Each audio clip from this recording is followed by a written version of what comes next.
আর সংসার নষ্টের জাদু কারো উপর করা হলে সাধারণত তিনটি আলামত তার মধ্যে প্রকাশিত পেয়ে যায়। আপনারা হয়তো অনেকেই ভাবেন যে সংসার নষ্টের আবার জাদু হয় কিনা। দেখেন, সংসার নষ্টের জাদু বর্তমানে অনেক ব্যাপকভাবে হচ্ছে এবং রাসূল সাল্লাল্লাহু আলাইহি ওয়াসাল্লামের উপর পর্যন্ত জাদু হয়েছে। জাদু অনেক সত্য একটা বিষয়। লাবিদ বিন আসাম আল্লাহর হাবিব সাল্লাল্লাহু আলাইহি ওয়াসাল্লামের উপর জাদু করেছিলেন এবং কি আল্লাহর হাবিব সাল্লাল্লাহু আলাইহি ওয়াসাল্লাম জাদুর প্রভাবে এতটা রোগাক্রান্ত হয়ে থাকতেন, প্রায় সময় আল্লাহর হাবিব সাল্লাল্লাহু আলাইহি ওয়াসাল্লাম বিছানায় পড়ে থাকতেন অসুখ হয়ে। আবার আল্লাহর হাবিব সাল্লাল্লাহু আলাইহি ওয়াসাল্লাম নামাজের যখন সূরা পড়তে দাঁড়াতেন, অনেক সময় সূরা ভুলে যেতেন, প্রায় সময় একটা জিনিস আল্লাহর হাবিব সাল্লাল্লাহু আলাইহি ওয়াসাল্লাম ভুলে যেতেন। অবশেষে জিবরাইল আমিন এসে জানালেন, ইয়া রাসূলুল্লাহ, আপনার উপর জাদু করা হয়েছে।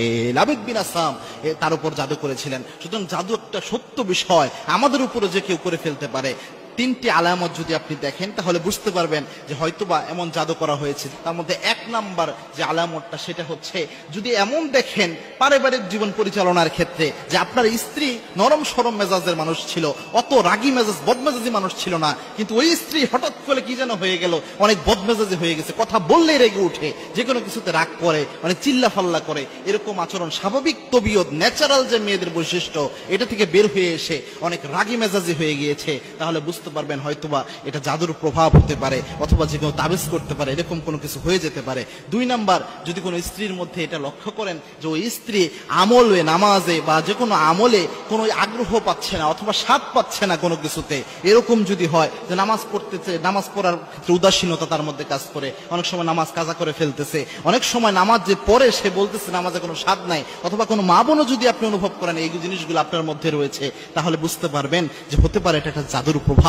তিন নাম্বার হচ্ছে যে যদি শরীরের মধ্যে অযথা কোনো ব্যথা দেখা দেয়, অর্থাৎ কোনো রোগ ব্যাধি নাই, আপনি চিকিৎসা করাচ্ছেন, কোনো রোগ ব্যাধি বের হয় না, কিন্তু মাথা ব্যথা, শরীর ব্যথা প্রায় সময় এটা দেখা দিচ্ছে, কিন্তু আপনি খুঁজে পাচ্ছেন না যে এরকম কোনো কিছু দেখা দিচ্ছে, তাহলে বুঝতে পারবেন যে আপনার উপর জাদু হতে পারে। এবং জাদু হলে অনেক মেয়েরা এমন হয় যে স্বামীকে সহ্যই করতে পারে না, স্বামীকে দেখলে মনে হয় যে জম দেখতেছে, এরকম ভাবে ট্রিট করে।